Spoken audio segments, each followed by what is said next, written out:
नेपाल प्रहरी राजमार्ग सुरक्षा तथा ट्राफिक व्यवस्थापन कार्यालय बुटवल रूपन्देहीले सवारी दुर्घटना न्यूनीकरण तथा ट्राफिक नियमको प्रभावकारी कार्यान्वयनका लागि कडाई गर्दै सवारी चेक जाँच र कारबाही अभियानलाई तीव्र बनाएको छ। पछिल्लो दिनमा कार्यालयले सवारी साधनको नियमित चेक जाँच मात्र होइन, नियम उल्लङ्घन गर्नेमाथि फरक फरक किसिमबाट कारबाही प्रक्रिया समेत अगाडि बढाएको छ।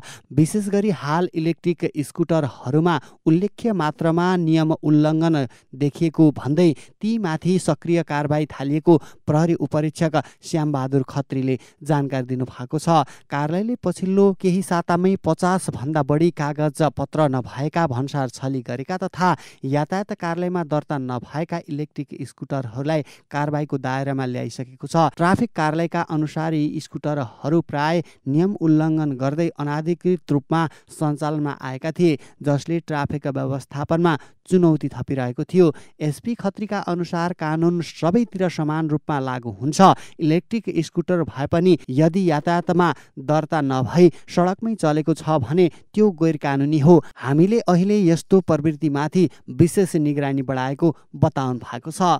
यात्रुहरूको सुरक्षालाई प्राथमिकता दिँदै ट्राफिक कार्यालयले यो अहिले केही दिनदेखि यता लुम्बिनी प्रदेशका तराईका जिल्लाहरूमा नम्बर प्लेट नराखिकन चलाइएका स्कुटीहरू, इलेक्ट्रिक स्कुटीहरू को सङ्ख्या बढ्दै गयो। त्यसपछि हामीले एउटा अपरेसनको रूपमा यिनीहरू स्कुटीहरूलाई नियन्त्रणमा लिने क्रम जारी रह्यो। सोही क्रममा हामीले राजमार्ग सुरक्षा तथा ट्राफिक व्यवस्थापन कार्यालय बुटवलले 50 वटा स्कुटीहरू, इलेक्ट्रिक स्कुटीहरूलाई नियन्त्रणमा लिए।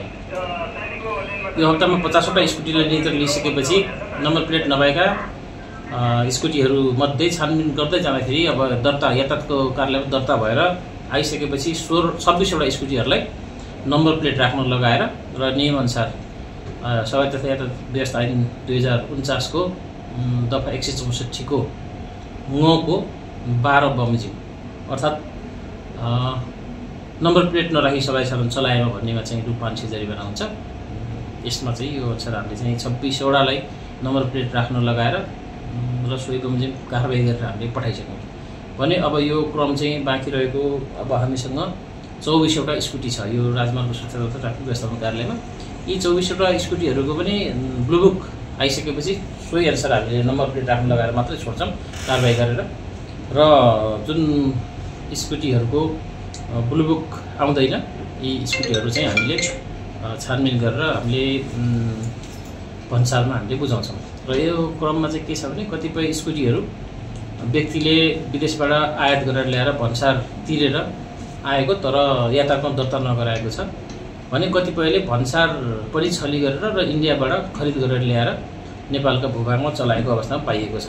र व्यक्ति वा कुनै संस्थाले यो स्कुटीहरू भन्सार छली गरेर अथवा भन्सार तिरेर ल्याएको छ भने पनि नेपाल सरकारले तोकेको सम्बन्धित व्यक्ति, फर्म वा संस्थाले बाहेक अन्यले यो खरिद गरेर आफूखुसी खरिद गरेर ल्याउन पाउँदैन। यदि आफूखुसी खरिद गरेर ल्याएको छ भने पनि त्यो यातायातमा कार्यालयमा दर्ता हुँदैन। त्यसकारण जुन मान्यता प्राप्त व्यक्ति, संस्था अथवा फर्मले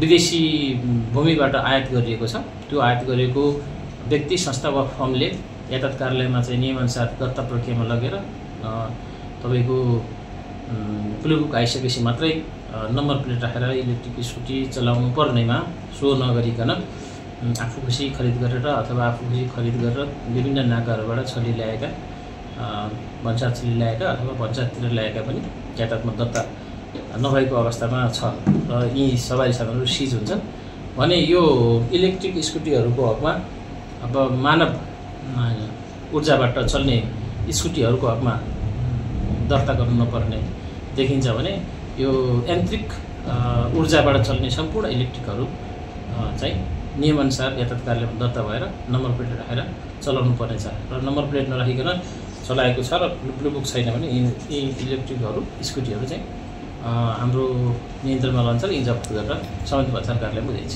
चालक अनुमति पत्र आवश्यक पर्छ कि पर्दैन? यिनीहरूको लागि त चालक अनुमति, लाइसेन्स, यातायातको ब्लुबुक भइसकेपछि यातायात अनुमति पत्र पनि चाहिन्छ।